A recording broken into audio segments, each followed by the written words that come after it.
এই ইটগুলো উঠে নেওয়া যাচ্ছে এই পর্যন্ত অনেকটা হ্যাঁ এই পর্যন্ত। সমস্যা নাই, এটা পরে ফাটি যাবে আপনার বড় হ্যাঁ তখন শীতকাল থাকবে। তাহলে এইটা অনেক দিন ধরে এই জিনিসটা এত খারাপ ছিল না, এখন তো বর্ষার সময় আমরা সুন্দরভাবে এই জিনিসটাতে মোটরসাইকেল রাখতে পারবো, টিচাররা চলাচল করতে পারবে, সুন্দর হচ্ছে। গাছটার গোড়া কীভাবে হবে স্যার? গাছটার গোড়াটা একটু দুধ দিয়ে এটা ঢালেই হবে, তারপরে যখন এটা আস্তে আস্তে চড়া হবে, এটা চড়া হইতে হইতে প্রায় 15-20 বছর লাগবে, 15-20 বছরের আগে হবে।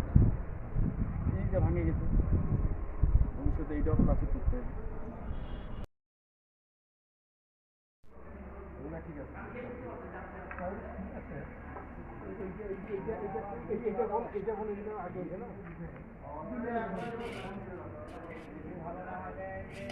মাটিটা